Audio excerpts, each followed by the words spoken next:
بسم الله الرحمن الرحيم. அருளாளனும் நிகரில்லா பேரன்புடையனுமாகிய எல்லாம் உள்ள அல்லாஹ் ஒருவனுக்கே புகழ் அனைத்தும். எல்லாம் உள்ள அல்லாஹுவின் நல்லடியார்களே, எல்லாம் உள்ள அல்லாஹுவின் மாபெரும் பேரருளால்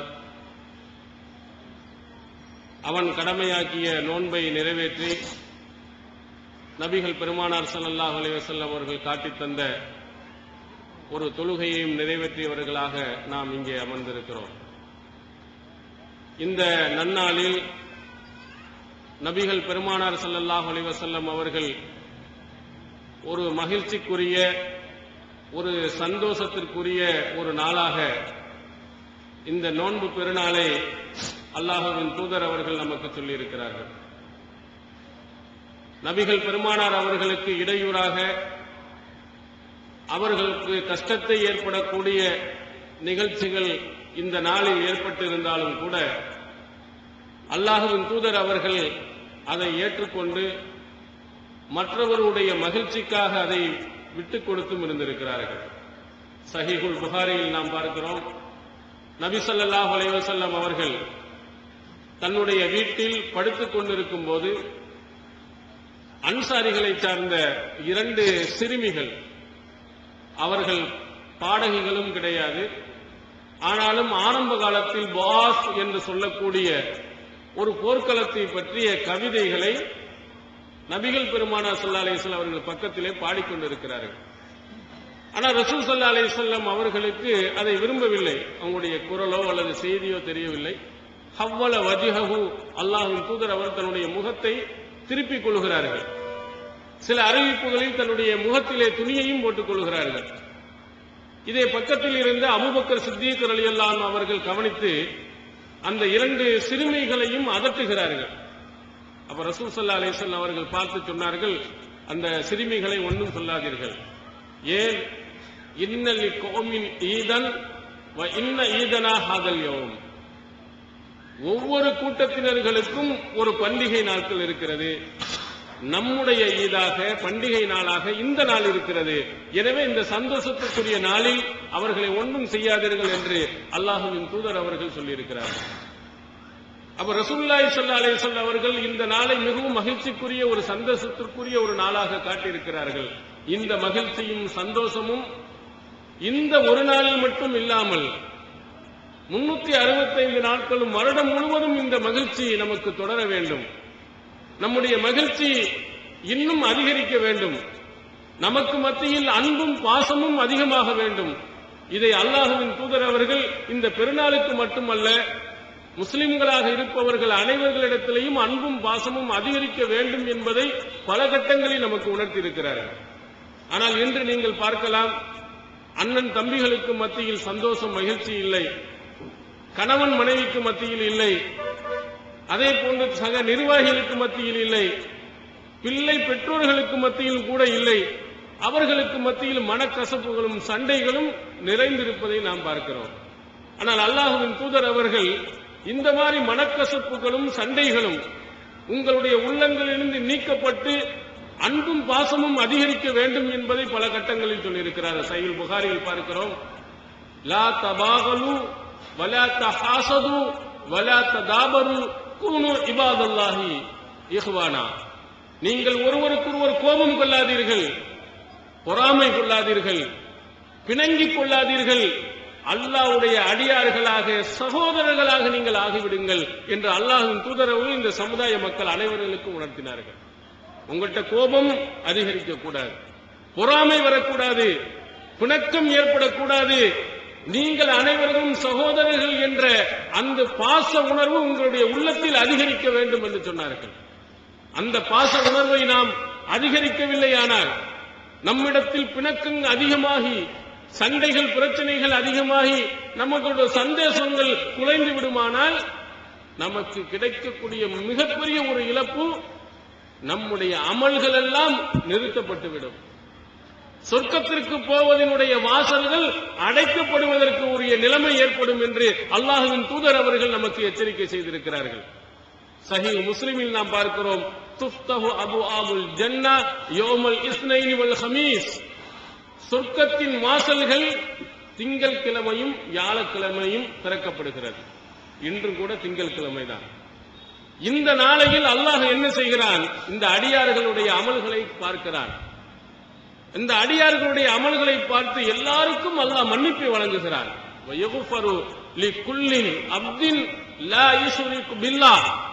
அல்லாஹுவை இணை வைக்காத எல்லா அடியார்களுக்கும் மன்னிப்பை வழங்குகிறான். இல்லா ரஜுலன், ஒருத்தனுக்கு மட்டும் அல்லாஹ் இல்லை என்று சொல்லிவிடுகிறான். யார் அவன்? கான பைனஹு பைன அஹீஹி ஸஹ்னா, அவனுக்கும் அவனுடைய சகோதரர்களுக்கு மத்தியில் பிணக்கு, சண்டை, இது இருக்கக்கூடியவர்களுக்கு அல்லாஹ் மன்னிப்பு இல்லை என்று சொல்லிவிடுகிறான். ஒன்றும் கிடையாது, நிறுத்தி வைத்து விடுவான்.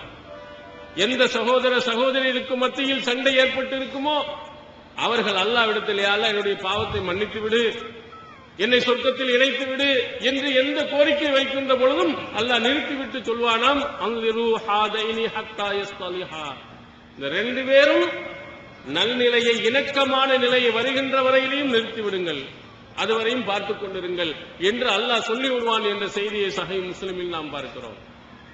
அப்ப நம்முடைய அமல்கள் இந்த அன்பு பாசங்கள் குறைவதின் காரணத்தினால் ஏற்றுக்கொள்ளப்படாமல் போகுமானால் நம்ம இதற்கு எவ்வளவு முக்கியத்துவம் கொடுக்க வேண்டும், நம்ம இதற்கு எவ்வளவு அவசியமான ஒன்றை நாம் நினைக்க வேண்டும்.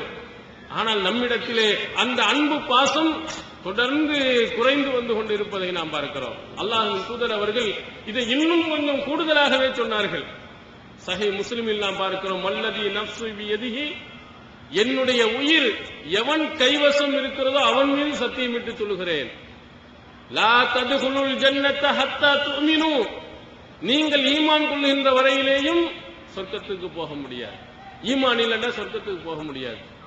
வலா துமினு ஹத்தா தஹாபு, நீங்கள் ஒருவருக்கொருவர் அன்பு பாசத்தை பாராட்டிக் கொள்ளாத வரையிலும் மூமின்களாக முடியாது. எவ்வளவு அழகா சொல்லுகிறார்கள் பாருங்கள். நீங்கள் ஈமான் இருந்தால் சொர்க்கம். உங்களுக்கு ஈமான் எப்போது வரும்? உங்களுக்கு மத்தியில் அன்பும் நேசமும் அதிகமாக வேண்டும். இந்த அன்பும் நேசமும் அதிகம் இல்லை என்று சொன்னால் உங்கள்கிட்ட ஈமான் தானா போயிடும். சண்டையிலேயே போய் உங்க குடும்பம் எல்லாம் பிரச்சனைகளிலேயே ஊறி போய் கொண்டு இருக்கின்ற பொழுது நிச்சயமாக உங்களுக்கு சொர்க்கத்திற்கு போவதுடைய வழிகள் இல்லாமல் போய்விடும். அலா அதுல்லுக்கும் அலா ஷைஇன் இதா ஃபஅல்துமூஹு தஹாபத்தும், நான் உங்களுக்கு ஒரு விஷயத்தை சொல்லித் தரட்டுமா? உங்களுக்கு மத்தியில் அன்பை ஏற்படுத்தக்கூடிய, பாசத்தை ஏற்படுத்தக்கூடிய ஒரு வழியை உங்களுக்கு சொல்ல தரட்டுமா என்று கேட்டுவிட்டு சொன்னால், அஸ்ஸு ஸலாம பைனக்கும், உங்களுக்கு மத்தியில் சலாத்தை பரப்பிக் கொள்ளுங்கள், உங்களுக்கு மத்தியில் சலாத்தை சொல்லிக் கொள்ளுங்கள், உங்கள் சகோதரர்களை காணுகின்ற நேரமெல்லாம் அஸ்ஸலாமு அலைக்கும் என்று சொல்லுங்கள், உங்களுக்கு மத்தியில் உள்ள கசப்புணர்வு தானாகவே போய்விடும்.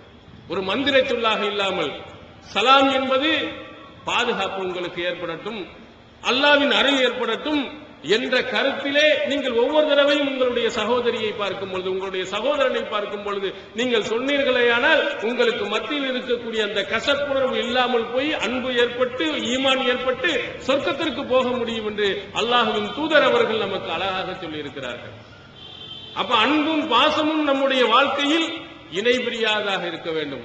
சகோதரர்களாக, தன்னுடைய கணவன் மனைவிக்கு மத்தியிலே, தன்னுடைய பெற்றோர்களுக்கு மத்தியிலே, தன்னுடைய உடன் பிறந்த சகோதரனுக்கு மத்தியிலே அன்பை ஏற்படுத்தியிருக்க வேண்டும். ஆனால் நிலைமை என்ன?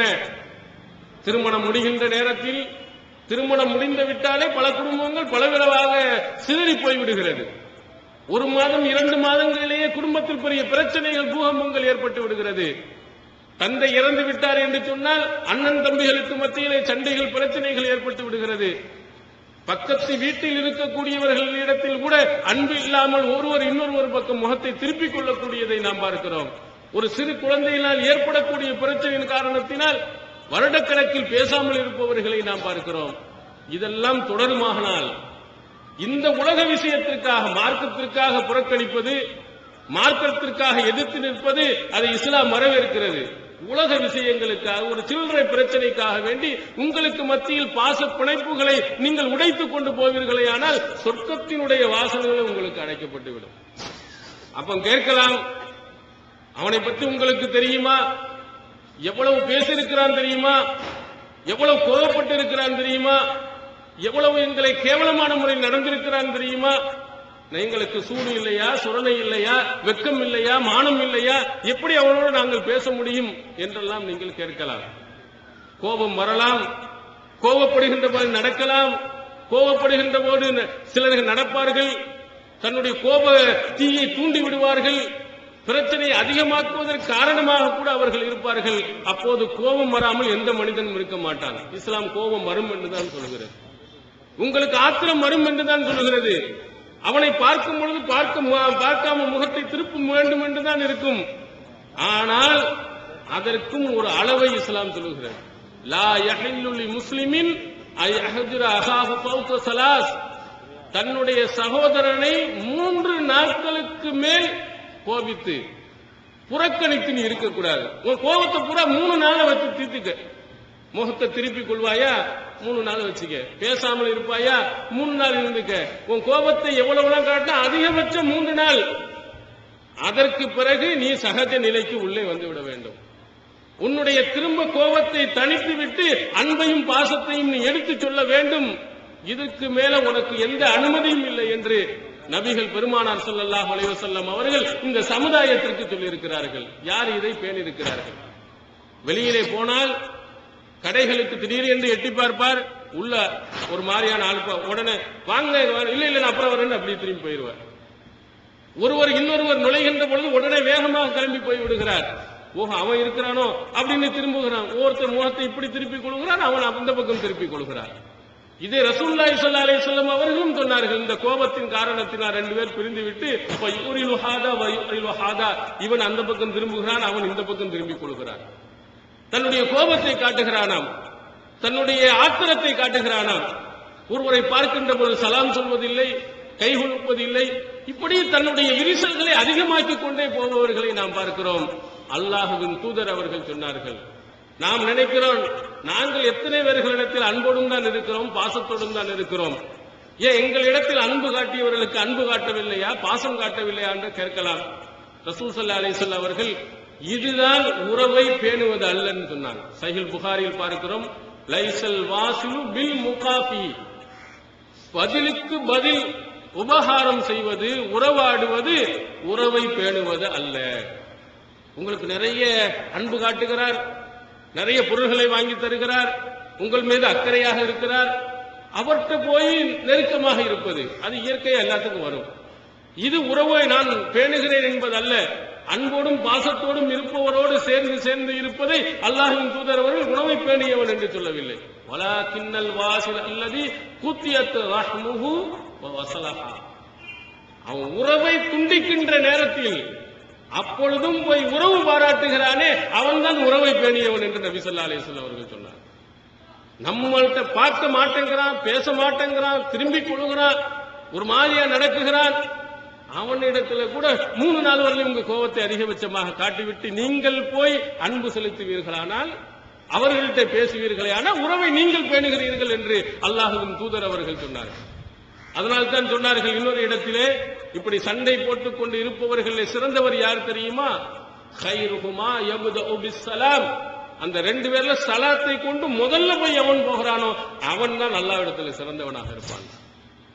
ஆனா நம்ம என்ன நினைக்கிறோம், ஒரு சூடு சுரணை இல்லாம போய் நம்ம கேட்கிறோம்னு நினைக்கிறோம். இல்லை, இது இளிச்சவாய்த்தனமோ அல்லது கேவலமோ அல்ல. நீங்கள் முந்திக் கொண்டு அவனிடத்திலே சலாம் செய்ய, அவனிடத்த தப்பு இருந்தாலும், அவனிடம் நமக்கு மோசமாக நடந்து கொண்டு இருந்தாலும் முதல்ல போய் நீங்கள் கை கொடுத்து விடுவீர்கள் என்று சொன்னால் அல்லாஹ்விடத்தில் ரொம்ப அந்தஸ்தில் எங்கேயோ உயர்ந்து போய் விடுவீர்கள். நபிகள் பெருமானார் ஸல்லல்லாஹு அலைஹி வஸல்லம் அவர்கள் இந்த மாதிரி முன்னுரிமை கொடுத்து உங்கள் சொந்த பந்தங்களை அரவணைத்து நெருக்கத்தோடு நீங்கள் சேர்ந்திருப்பதற்கு ரொம்ப உயர்வை சொன்னார்கள். சஹீஹ் முஸ்லிமில் இன்னொரு ஒரு செய்தி, இந்த மாதிரி நம்ம கோவப்படுகிறோம், ஆத்திரப்படும் மாதிரி எத்தனை பேர்கள் நடக்கிறார்களே, அவர்கள் இங்கு கூட சென்னை போன்ற பெரும் நகரங்களில் அடுக்குமாடி வீடுகள், ஒரு தளத்திலேயே 20-30 வீடுகள், பக்கத்து வீடுகள், ஆனா எலியும் பூனையுமாக இருப்பார்கள். பார்த்தோம்னா இவனை பார்க்க மாட்டான், அவனை பானம். ஒரு கடிதத்தை கொண்டு போய் அங்க கொடுங்கண்டா போங்கன்னு இப்படி திரும்பிட்டு போயிடுவான். 2 பேருக்குள்ள எவ்வளவு பெரிய சண்டைகள் அடுக்குமாடி வீடுகளில் இருக்கிறது. ஏன்னா ஒவ்வொருத்தரும் அப்படியும் நடந்து கொள்கிறார். இதையே சொல்கிறார் ஒரு மனிதரை, இன்னலி கராபத்தன். அல்லாஹ்வின் தூதர் அவர்களே, எனக்கு ஒரு நெருங்கிய உறவினர் பக்கத்தில் இருந்தார். அவர் எப்படி ஆனது என்று சொன்னா, அசிலுகும் வயத்தூனி, நான் சேர்ந்து வாழலாம் என்று போனால் என்னை துண்டித்துக் கொண்டே இருக்கிறார். ஒஹசினி இலையும் அவர்களுக்கு நான் நல்லதை நினைக்கிறேன், நல்லதை செய்கிறேன். இசைவும் அவன் எனக்கு கெடுதியை செய்யறான். நிறைய பேர்கள் பாத்தீங்கன்னா குப்பையை ஒண்ணு மூட்டு வாசல கூட்டிட்டு போயிருவான். நம்ம எடுத்து அவங்க வீட்டுல உள்ளதை கூட ஒரு தடவை கூட்டி விட்டுட்டு போயிருவோம். இவன் குப்பையை பூரா வீட்டு வாசல்ல போட்டு போயிருவான், தண்ணியை ஊத்திட்டு போயிருவான். வீட்டில் இருக்கக்கூடிய எல்லா விதமான இதையும் நமக்கு இடையூறுகளை செய்து கொண்டிருப்பான். இவர் அப்படி சொல்கிறார், நான் நல்லதை செய்கிறேன், அவனுக்காக எவ்வளவு உதவிகளை செய்கிறேன், எனக்கு இடையூறு செய்கிறான். இவன் செய்யற அட்டகாசத்தை எல்லாம் ஆகும் அன்னும் நான் பொறுத்துக் கொள்கிறேன் எஜுகலூனாலேய. ஆனா என்னை ஒரு என்னிடத்தில் முட்டாள்தனமாக நடந்து கொள்கிறான். அல்லாஹ்வின் தூதர் அவர்களே, இப்படியும் இருக்கிறார்களே, நான் என்ன? அப்ப அல்லாஹ்வின் தூதர் அவர்கள் சொன்னார், நீ சொன்னதை போன்று இருக்குமானால் அன்னமா துசிஃபுல் மல்ல, சுடும் சாம்பலை அவருடைய வாயில் போட்டவனை போன்றான். அவனுக்கு தான் கெட்டது. சுடு சாம்பலை ஒருத்தன் சாப்பிட்டால் எவ்வளவு சிரமத்துக்கு உட்படுவான், அந்த மாதிரி அவன் கஷ்டப்படுவான். நீ இதே போன்று தொடர்ந்து உன்னை புறக்கணிப்பவனை, உன்னிடத்தில் அன்பு பாராட்டாதவனை, உன்னிடத்தில் சேர்ந்து இருக்காதவனை நீ புறக்கணித்துக் கொண்டிருப்பாய் என்று சொன்னால், புறக்கணிக்காமல் அவனோடு சேர்ந்து கொண்டிருப்பாய் என்று சொன்னால், ரசூல் ஸல்லல்லாஹு அலைஹி வஸல்லம் அழகா சொன்னார்கள், லா யஸாலு மஅக மினல்லாஹி ஸஹீரும் மா தும்து அலா தாலிக். நீ இவ்வாறு இருக்கும் நிலையெல்லாம் அல்லாஹ்விடத்தில் இருந்து ஒரு உதவியாளன் உனக்கு இருந்து கொண்டிருப்பான். எவ்வளவு அழகான ஒரு நிலை என்று பாருங்கள். அடுத்தவன் உங்களுக்கு துரோகம் செய்கின்ற பொழுதும், மோசடி செய்கின்ற பொழுதும், உங்களை இடத்திலே மோசமாக நடக்கின்ற பொழுதும் அன்பு பாராட்ட போகும்போது அல்லாஹ் உங்களுக்கு ஒரு உதவியாளர் கொடுத்துக் கொண்டே இருப்பார். இறைவனிடத்திலிருந்து ஒரு உதவியாளர். இது எவ்வளவு பெரிய பாக்கியம் என்பதை எண்ணி பாருங்கள். நம்ம நினைக்கிறோம் அவன்கிட்ட போய் நம்ம பேச வேண்டுமா, நமக்கு வைராக்கியம், நம்மளோட பிடிவாத குணம், அவன்கிட்ட எதுக்கு நம்ம பேசணும்? அப்படி பேசினாலும் உனக்கு சூடு சுரணை இல்ல, வெட்கமானம் இல்ல, இவ்வளவு கேள்வி கேட்டா அவன்கிட்ட போய் பேசிக்கொண்டு இருக்கிறாய் என்று கூட கேட்பார்கள். பணத்திற்காக பல்நிலைக்குவதை இஸ்லாம் சொல்லவில்லை, மார்க்கத்திற்காக அவனோடு அன்பு பாராட்டுவதை இஸ்லாம் வலியுறுத்துகிறது. பெண்களாக இருக்கக்கூடியவர்கள் தன்னுடைய உறவினர்களிடத்தில், தன் இடத்தில் நெருக்கமானவர்களிடத்தில் அன்பையும் பாசத்தையும் வெளிப்படுத்த வேண்டும். நம்ம உண்மையிலேயே ரமலானுடைய மாதத்தில் இறையச்சத்தை பெறுவதற்காகத்தான் இந்த நோன்பை நோட்டு இருக்கிறோம் என்று சொன்னால், அந்த படைத்தவன் தான் எனக்கு முக்கியம் என்று இருக்கும் என்று சொன்னால், அல்லாஹு அக்பர், அல்லாஹ் நீ தான் பெரியவன் என்ற சொல் உண்மையில் இருந்து வருமானால் எல்லா கசடுகள் அனைத்தையும் தூக்கி எறிந்துவிட்டு நாம் பாசமுள்ளவர்களாக இருக்கணும், நாம் சந்தோஷத்திற்குரியவர்களாக மாறணும். எத்தனையே நிர்வாகிகளுக்கு மத்தியில் கூட சண்டைகளை பார்க்கிறோம், பிரச்சனைகளை பார்க்கிறோம். என்றோ ஒரு நேரத்தில் ஏதோ ஒன்றை பேசியதை அப்படியே உள்ள அடி மனதிலே உள்ளே வைத்துக் கொண்டு பிரச்சனை வருகின்ற நேரத்தெல்லாம் எடுத்தெடுத்து சொல்லி தன்னுடைய இடத்தை விரிவாக்கிக் கொண்டே போகிறோம். எல்லாத்தையும் கசடுகளை எல்லாம் தூக்கி எறிஞ்சிடணும். இறையச்சத்தை தான் நம்ம அடி மனதில் உள்ள இப்ப வைத்திருக்கிறோம். இந்த ரமலான் மாதம் முழுவதும் நாம் எடுத்த பயிற்சி இறையச்சம். அல்லாஹ்வுக்காக எதையும் நான் செய்வேன், இறைவனுக்காக எதையும் விட்டுக் கொடுப்பேன். வைராக்கியம், என்னுடைய திமிர் அத்தனையும் தூக்கி எறிந்துவிட்டு இறைவனுக்காக பணிந்து செல்வேன் என்பதை நீங்கள் உறுதி எடுத்திருப்பீர்களே ஆனால், பயிற்சி எடுத்திருப்பீர்களே ஆனால், பண்பட்டு இருப்பீர்கள் என்று சொன்னால், உங்களுடைய சகோதரர்களிடத்திலே சண்டை போட்ட சகோதரர் இந்த நன்னாளில் இருந்து துவங்கிருங்க.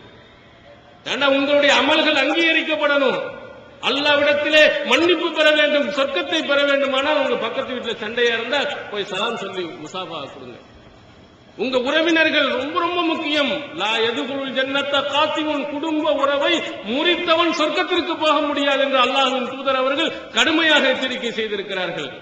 அண்ணன் தம்பிகளுக்கு மத்தியில் விரிசல் இருந்தால், அக்கா தங்கைகளுக்கு மத்தியில் இருக்குமானால், உறவினருக்கு வந்தால் உடனடியாக இந்த பெருநாள் அன்று உங்களுடைய சந்தோஷத்தை, மகிழ்ச்சியை அவங்க அதுக்கு பிறகு ஒரு விதமாக பேசினாலும் அல்லாஹ்வின் தூதர் அவர்கள் சொன்னதை போன்று நீங்கள் தொடர்ந்து அவர்களோட இணக்கத்தோடு வாழுங்கள். அல்லாஹ்வுடைய உதவி உங்களுக்கு இருந்து கொண்டே இருக்கும். அபூபக்கர் சித்திக் ரலியல்லாஹு அன்ஹு அவர்கள், அவருடைய காலத்தில் நடந்த அந்த சம்பவத்தை நீங்கள் கொஞ்சம் சீர்தூக்கி நீங்கள் பாருங்கள். எவ்வளவு கஷ்டம், நீங்கள் எல்லாம் இவ்வளவு மனதிலே பாதிக்கப்பட்டிருக்க மாட்டீர்கள், அவ்வளவு ஒரு பாதிப்பு. ஆனாலும் தன்னுடைய உறவினர், தன் நெருங்கியவர் அல்லாஹ் சொன்னான் என்பதற்காக தன்னிடத்தில் உள்ளத்தில் இருந்த எல்லா விதத்தையும் தூக்கி எறிந்துவிட்டு இறைவனுக்காக சேர்ந்து உதவி செய்த வரலாறை சஹீஹ் புகாரில் பார்க்கிறோம். அபூபக்கர் அவர்களுடைய மகள் அல்லாஹ்வின் தூதருடைய மனைவி மீது அவதூறு சொல்லப்பட்டது. ஒரு மாத காலங்கள் அவர்களுக்கு மத்தியில் குலுங்கி எழுந்தார்கள், வெளியில் செல்ல முடியவில்லை.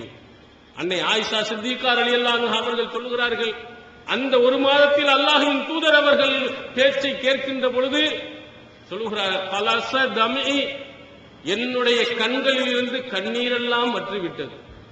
எவ்வளவு சோகமான ஒரு செய்தியை சொன்னாலும் ஒரு சொட்டு தண்ணீர் எனக்கு விழவில்லை. காரணம், எங்கே தண்ணீர் இருக்கிற, அழுது அழுது கண்ணில் இருந்த தண்ணீரை வற்றிவிட்டது. அவ்வளவு பயங்கரமான சோகமான அந்த ஒரு காலகட்டம். இந்த அவதூறு பிரச்சாரத்தில் அபூபக்கருடைய உறவினர் மிஸ்தாஹ் பின் உசாசா ஈடுபட்டிருந்தார். அபூபக்கரிடத்தில் உதவியை பெற்றவர் அவர். அல்லாஹ்வுடைய வசனம் இறங்கி அன்னை ஆயிஷா சித்திகா ரலியல்லாஹு அன்ஹா அவர்கள் சிறந்தவர்களாக நல்லவர்களாக அல்லாஹ் சான்றிதழ் கொடுத்த உடனேயே அபூபக்கர் அவர்கள் அவருடைய உறவினரான மிஸ்தஹுக்கு சொன்னார், இனிமேல் உனக்கு எந்த உதவியும் இல்லை என்று அல்லாஹ் மீது சத்தியமிட்டு சொல்லிவிட்டார். அல்லாஹ் ஒரு வசனத்தை இறக்குகிறார். எவ்வளவு பாதிக்க, ஒரு மாத காலங்கள் ஊரில் உள்ளவர்கள் எல்லாம் அவருடைய மகள் கெட்டு போனவள், தவறாக நடந்தவள் என்று சொல்லும் போது அபூபக்கர் அவர்களுடைய மனம் எவ்வளவு புண்பட்டிருக்கும். அதிலே ஈடுபட்ட மிஸ்தகை பார்க்கும் பொழுது அவருடைய மனம் எவ்வளவு புண்பட்டிருக்கும், எவ்வளவு கோபப்பட்டு இருப்பார்கள். அல்லாஹ் இறக்குகிறான், வலாயத்தலி உலில் ஃபல்யு மின்கும் வஸாத்தி அய்து உலில் குர்பா வல் மசாகீன வல் முஹாஜிரீன ஃபீ சபீலில்லாஹ்.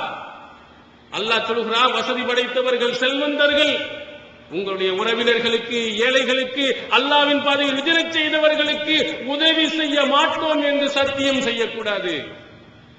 வல் யஃபு வல் யஸ்ஃபஹு, அவர்களை மன்னியுங்கள், அவருடைய தவறுகளை அலட்சியப்படுத்துங்கள். அலா துஹிப்பூன அய்யஃபிரல்லாஹு லக்கும், அல்லாஹ் உங்களை மன்னிப்பதை நீங்கள் விரும்ப மாட்டீர்களா? அல்லாஹ் திருப்பி ஒரு கேள்வியை கேட்கிறான். செய்தது தவறுதான், பயங்கரமான தவறுதான், மோசமான தவறுதான். அல்லாஹ் சொல்லுகிறான், மன்னித்து விட்டு, அதை அலட்சியப்படுத்து. உங்களுக்கு எவ்வளவு அநீதம் அக்கிரமம் செய்திருந்தாலும் மன்னிக்கின்ற அந்த பண்பை எடுத்துக்கொண்டு அலட்சியப்படுத்துங்கள். உங்களுக்கு கிடைக்கின்ற மிகப்பெரிய ஒரு லாபம், அல்லாஹ் உங்களுடைய பாவங்களை மன்னிக்கிறார். மக்களுக்கு செய்கிற அவன் உங்களுக்கு செய்த அந்த பாவங்களை நீங்கள் மன்னிக்கின்ற பொழுது அல்லாஹ்வுடைய மன்னிப்பு கிடைக்கிறது. அதான் கேட்கிறான், அல்லாஹ் மன்னிப்பதை நீங்கள் விரும்ப மாட்டீர்களா?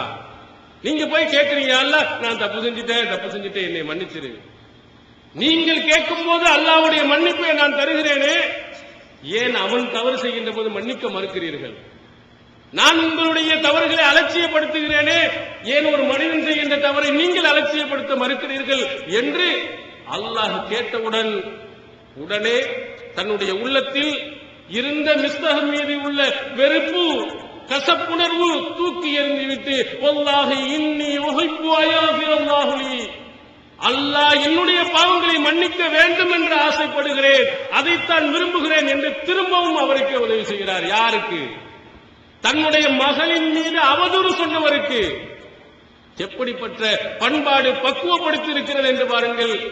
இந்த ரமலானுடைய மாதம் நமக்கு பக்குவப்படுத்தப்பட்டு இருக்குமானால், இந்த ரமலானுடைய மாதம் நம்மை அந்த அளவுக்கு நல்வழியை படித்திருக்கும் என்று சொன்னால், நிச்சயமாக நாம் அப்படிப்பட்டவர்களாக மாற வேண்டும். குடும்பங்களுக்கு மத்தியில் ஏற்படக்கூடிய பிரச்சனைகள் நிறைய வந்து கொண்டிருக்கு. அது அப்பப்பும் முடித்துவிட வேண்டும். அது தொடர்கதையாக கியாமத் நாள் முறையிலும் இழுத்து போய்விடாதீர்கள். மன்னிப்பு என்ற நிலையை ஏற்படுங்கள். உங்கள் சகோதரரிடத்தில் இருந்த நல்ல விஷயங்களாக பாருங்கள், கெட்டதை பார்க்காத. நல்லது எத்தனையோ இருக்கும். நீங்கள் யாரை வெறுக்கிறீர்கள், நீங்கள் யார் மீது கோபப்படுகிறீர்கள், அதை அப்படியே கொஞ்சம் மாத்தி, கெட்ட குணம் எங்க இருக்குன்னு பார்க்காம அவன்கிட்ட இருக்கிற நல்ல குணம் எல்லாம் என்னன்னு பார்த்தீங்கன்னா நிச்சயமாக அன்பு உங்களுக்கு வரும். அதனால தான் ரசூலுல்லாஹி ஸல்லல்லாஹு அலைஹி வஸல்லம் அவர்கள் கணவன் மனைவிக்கு மத்தியில் ஏற்படக்கூடிய பிணக்குகளுக்கு தீர்வு சொல்லும் போது சொன்னார்கள், சஹீஹ் முஸ்லிமில் பாருங்கள், லா யஃப்ரகு முஃமினுன் வலா முஃமினா, எந்த ஒரு மூமினான ஆணும் ஒரு மூமினான பெண்ணை வெறுக்க வேண்டாம். வயின் கரிஹ மின்ஹா குலுக்கன் வ ரலிய மின்ஹா ஆகர், ஒரு குணத்தை நீ வெறுத்தால் இன்னொரு குணத்தை நீ புரிந்து கொள்வாய். தேடி பாரு உன் மனைவிட்ட, உன் மனைவிட்ட ஏதோ ஒரு தப்பை காணுகிறாய், நல்ல குணம் எத்தனை இருக்கிறது. அந்த பெண்ணிடத்தில் இருக்கக்கூடிய அன்பு பாசம் வேறு என்னென்ன இருக்கிறது, இந்த கோணத்தில் பாருங்கள். நீ பட்டியல் போட்டு பார்க்கலாம்.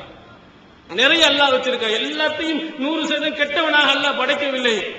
4 நல்லது இருந்தால் 4 கெட்டது, அந்த 4 கெட்டதை பார்க்காத, நல்லதை பார்த்துக் கொண்டிருக்கு. இவ்வளவு அன்புள்ளவளாக இருக்கிறாளே, இவ்வளவு பாசமுள்ளவளாக இருக்கிறாளே, இவ்வளவு நமக்காக செய்திருக்கிறாள் என்ற நல்லதை மட்டும் நீங்கள் பாருங்கள். உங்கள் கணவரையும் எப்படி திருப்பி பாருங்கள். ஏதோ ஒரு இடத்தில் கோபப்பட்டவர் உங்களுக்காக எப்படி துடித்திருக்கிறார். உங்கள் பிரச்சனை என்று சொன்னால் எங்கிருந்து ஓடி வந்திருக்கிறார். எவ்வளவு நல்ல விஷயங்கள் அவரிடத்தில் இருக்கும். அதை நீங்கள் பார்த்தீர்களானால் கண்டிப்பாக உங்களுடைய கசப்புணர்வுகள் எங்கே ஓடி போய்விடும். அதான் அல்லாஹ் தஆலா பெண்களிடத்தில் அதிக கோபப்படக்கூடிய ஆண்களுக்கு ஆஷிருஹுன்ன பில் மஅரூஃப், உங்க மனைவிமார்கிட்ட நல்ல முறையில் குடும்பம் நடத்துங்கள். பையன் கரைத்துமுஹு ஃபஅஸான் தக்ரஹு ஷையன் ஃபயஜஅல்லாஹு பிஹி கைரன் கஸீரா. நீங்கள் ஒன்றை வெறுத்தீர்களானால் அதில் அல்லாஹ் ஏராளமான நன்மைகளை வைத்திருக்கலாம். நீங்க சரியில்லை நினைக்கிற அல்லாஹ் அதுல கூட ஒரு கைரை வைத்திருப்பான், ஒரு அல்ல நிறைய வைத்திருப்பார் என்று அல்லாஹுவின் தூதர் அவர்கள் திருமறை குர்ஆன் நமக்கு சொல்லி காட்டுகிறது. அப்ப கொஞ்சம் நீங்கள் சிந்தித்து பாருங்கள், கொஞ்சம் யோசித்து பாருங்கள். நம்மள்கிட்ட இருக்கக்கூடிய வெறும் குறைகளையே பார்த்து கொண்டிருந்தால் நமக்கு மத்தியில் உள்ள அன்பு பாசம் எல்லாம் உடைஞ்சு போயிடும். அந்த குறைகளை விட்டு விட்டு நிறைகளாக பாருங்கள், உங்களிடத்தில் அன்பு பாசம் நிச்சயமாக உருவாகும். அதை இந்த ரமலானுடைய மாதத்தில் பெற்ற அந்த படிப்படியாக நம்முடைய வாழ்நாள் முழுவதும் உருவாக்குங்கள். இன்றிலிருந்து நீங்கள் உங்களுடைய அன்பை தொடருங்கள். மார்க்கத்துக்காக மட்டும் மற்றவர்களை வருங்கள். உலக குடும்ப விஷயத்தில் சின்ன விஷயங்களுக்கெல்லாம் உங்களுடைய குடும்பத்தை நீங்கள் பிரிவினைக்கு காரணமாக ஆளாகிவிடாதீர்கள். அதனால் தான் அல்லாஹ்வின் தூதர் அவர்கள் பொய்யை ரொம்ப கடுமையா எச்சரித்தாங்க. பொய் எங்க கொண்டு போய் கெட்ட விஷயங்களுக்கும் இன்னல் ஃபுஜூர யஹ்தி இலன்னார், கெட்ட விஷயம் நரகத்துல கொண்டு போய் சேர்க்கும் என்று சொன்னாங்க. பொய் பேசாத, அது கெட்டதுல கொண்டு போய் நரகத்துல கொண்டு போய் விடும் என்று சொன்ன அல்லாஹ்வின் தூதர் அவர்கள் இறுதியில் அந்த பொய்யை ஒரு கட்டத்தில் சொன்னாங்க. ஒரு கட்டத்தில் அனுமதிக்கின்றார்கள். லைசல் கஸாபு அல்லது யஸ்லிஹு பைனன் நாஸ் வ யம்னி கைரம் வ யகூலு கைரா. 2 பேர்களுக்கு மத்தியில் சமாதானத்தை ஏற்படுத்துவதற்காக சொல்லுகிறானே அது பொய்யே இல்லை, நல்லதையே சொல்லுகிறான், நல்லதையே நினைக்கிறான். 2 பேர்களுக்கு மத்தியிலே அன்பையும் பாசத்தையும் ஏற்படுத்துவதற்காக சொல்ற பொய் அது பொய் அல்ல, அதில் நன்மை உண்டு என்று அல்லாஹ்வின் தூதர் அவர்கள் சொல்லி இருக்கிறார் என்று சொன்னால் நமக்கு மத்தியில் உள்ள அன்பு பாசம் எவ்வளவு நீடித்திருக்க வேண்டும் என்பதை எண்ணி பாருங்கள். அதனால இந்த ரமலானுடைய மாதத்தில் பெற்ற அந்த படிப்பினையாக நம்ம இனிமேல் வரக்கூடிய காலங்களில் நான் இன்னும் நன்றாக என்னுடைய கசப்புணர்வுகள் எல்லாத்தையும் நிற்கணும். என்ன அப்படி தொடர்றதுக்கு என்னன்னா முந்தியதை மொத்தமாக மறந்துடணும், தொடர்ச்சி எடுத்துடணும். அந்த பழசுல அன்னைக்கு சொன்னீங்க, இன்னைக்கு சொன்னானே, அப்படி சொன்னான் என்ற எண்ணம் உள்ளுக்குள்ள கொஞ்சம் இருந்தாலும் அது வைரஸ் மாதிரி உங்களை கெடுத்து விடும். அதையெல்லாம் தூக்கி எறிந்து விட்டு இனிமேல் உங்கள் சந்தோஷத்தோடு மகிழ்ச்சியோடு நீங்கள் நடப்பதற்கு முயற்சி செய்யணும். அடுத்ததாக அல்லாஹ்வின் தூதர் அவர்கள் இந்த ரமலானுடைய மாதத்தில் முக்கியமாக இந்த பெருநாள் உரையிலே சொன்னது தர்மத்தை பற்றி சொல்லியிருக்கிறார். அதனால அதை பற்றி நாம் சொல்ல வேண்டும். நம்ம ரமலானுடைய மாதத்தில் எல்லாம் நம்முடைய பாவங்கள் அழிவதற்காக வேண்டி நம்ம நிறைய இபாதத்துகளை செஞ்சிருக்கோம். ரசூல் ஸல்லல்லாஹு அலைஹி வஸல்லம் அவர்கள் பாவம் அழிவதற்காக சொன்ன ரொம்ப முக்கியமான ஒரு விஷயம் என்னன்னா தர்மம் தான். திருமறை குர்ஆனும் சொல்கிறது, யுகஃபிரு அன்கும் மின் செய்யாத்திக்கும், உங்களுடைய பாவங்களை அல்லாஹ் இந்த தர்மத்தின் மூலம் அழிச்சிடும். எவ்வளவு தர்மம் கொடுக்கிறோமோ அந்த அளவுக்கு நம்முடைய எல்லா பாவங்களும் அழிக்கப்படுகிறது. எவ்வளவு கொடுத்துட்டோம்னா சின்னதெல்லாம் அப்படியே போய்கொண்டே இருக்கும். எந்த அளவிற்கு மறுமை நாளையில் நரகத்தில் பக்கத்தில் ஒருத்தர் இருப்பான், அல்லாஹ்வின் முன்னிலையில் இருக்கும் போது யார் மொழிமை இருக்கிறவன் யாரும் இருக்க மாட்டான், எந்த விதமான திரையும் இருக்காது, அல்லாஹ்ட்ட நேரடியா இருப்பான். இப்ப நேரடியா இருக்கும்போது இந்த பக்கம் பார்ப்பான், அந்த பக்கம் பார்ப்பான், எல்லாம் நரகமாக இருக்கும். அப்ப ரசூல் ஸல்லல்லாஹு அலைஹி வஸல்லம் சொன்னாங்க, இத்தகுன் நார வலவு பிசிக்கி தம்ரா, ஒரு பேரித்தம்பளத்தினுடைய ஒரு துண்டை கொடுத்தாவது நரகத்தில் இருந்து காப்பாற்றிக் கொள்ளுங்கள் அந்த நேரத்தில் சொன்னாங்க. அவ்வளவு கடைசி கட்டத்துல தூக்கி நரகத்துல போட போறான்னு இருக்கிற நேரத்தில் அல்லாஹ் நீ செய்த ஒரு பேரித்தம்பளத்தின் தர்மம் நரகத்துல தூக்கி உங்களை சொர்க்கத்துல ஒண்ணு போய் போட போகுது. அப்ப தர்மம் எவ்வளவுன்னு பாருங்க. கஞ்சத்தனமாக இருப்பது நரகத்துல போகும். நீங்க செய்யற சிறிய அளவு தர்மம்னாலும் சரி. அதனால தான் அல்லாஹ்வின் தூதர் அவர்கள் இந்த தர்ம விஷயத்துல ஏழை பணக்காரன்னு இதே சொல்லல, எல்லாரும் கொடுக்கணும்னு சொன்னாங்க. அத்தனை பேர்களும் அலா குல்லி முஸ்லிமின் சதகா, ஒவ்வொரு முஸ்லிமின் மீதும் தர்மம் செய்வது கடமைன்னு சொன்னாங்க. அப்ப கேட்டாங்க, இல்லாதவன் என்ன செய்வான் யார சொல்லலாம்? இல்லாதவனா? அல்லாஹ் கொடுத்திருக்கிறான் உனக்கு உடல் வலிமை, நல்ல சக்தியை கொடுத்திருக்கிறான். அவன் என்ன செய்வான்? வயாமலு பியதிஹி யதஸத்தக், போய் வேலை செய்து அதிலிருந்து தர்மம் செய்வான்னு சொன்னாங்க. இல்லாதவனை கூட சொன்னாங்க. நம்ம நினைக்கிறோம் பணக்காரன் தான் கொடுக்கணும், இல்ல எல்லாரும் கொடு. என நம்ம பாவங்கள் அழிக்கப்பட வேண்டும். அதனால்தான் நபி தோழியர்கள் ஜைனப் பின் ஜஹஷ் ரலியல்லாஹு அன்ஹா அவர்கள் ரசூல் ஸல்லல்லாஹு அலைஹி இறந்த பிறகு அவர்கள் முன்னாடியும் சரி பின்னாலும் சரி தனக்கு தேவையில்லாவிட்டாலும் கூலி வேலை செய்து அதிலிருந்து வரக்கூடிய அந்த பொருள்களை தர்மம் செய்வர்களாக இருந்தார்கள் என்ற செய்தியை பார்க்கிறோம். ஜைனப் வேலை செய்வாங்க, போய் அவங்களுடைய ஆர்வம் ஆசை தர்மம் செய்யணும், போய் எல்லா இடத்துலயும் வேலை செஞ்சு வர்ற பணத்தை எல்லாம் ஏழை எளியவர்களுக்கு அள்ளி கொடுப்பதே அவர்களுடைய வேலையாக இருந்திருக்கிற இந்த செய்தியை சஹீஹ் முஸ்லிமில் பார்க்கிறோம். அப்ப இந்த மாதிரி நம்முடைய பாவங்கள் அள்ளினா எப்பவும் கொடுத்து கொண்டு எவ்வளவு உங்களால் முடியுமோ அவ்வளவு அள்ளி கொடுத்து கொண்டே இருங்க. நல்ல பணிகளுக்கு, இன்றைய நம்முடைய ஜமாத்தினுடைய பணிகள், உங்களுடைய சொந்த பந்தங்கள், நெருங்கிய உறவினர்கள், எவ்வளவு பேர்கள் கஷ்டப்படுறவங்க இருக்கிறாங்க, எல்லாத்துக்கும் உங்களால் முடிந்தது எப்போதும் தர்மத்தை நீங்கள் தொடர்ந்து செய்து கொண்டிருக்க வேண்டும். அதில் ரசூல் ஸல்லல்லாஹு ரொம்ப முக்கியத்துவம் கொடுத்தார்கள். அதுவும் இந்த பெருநாள் உரையில நரகத்திலே பெண்களை அதிகமாக கண்டேன் என்று சொன்னபோது அவர்கள் சொன்னது தஸத்தக்ன வலவ் மின் ஹுலிக்குன்ன, கையில பணம் இல்லாட்டாலும் உங்களுடைய ஆபரணங்கள் நகையிலிருந்து தர்மம் செய்கின்றாங்க. பிலால் குண்டை ஏந்தி போனார், கையில் இருந்த காலில் இருந்த நகைகள் எல்லாம் அங்கே தூக்கி போடப்பட்டது. அப்ப நரகத்திலிருந்து பெண்களை பாதுகாக்கும் மிகப்பெரிய முதல் ஆயுதம், முதல் பாதுகாப்பு கவசம் இந்த தர்மம். அதனால நிறைய தர்மத்தை அள்ளி நீங்கள் போடுங்கள். உங்க உறவினர்களுக்கு நிறைய கொடுங்க, உங்கள் தெரிந்தவர்களுக்கு கொடுங்க, நல்ல பணிகளுக்கு நீங்கள் வாரி வாரி நீங்கள் வழங்க வேண்டும் என்று கூறி எனது உரையை நிறைவு செய்கிறேன். அல்லாஹ்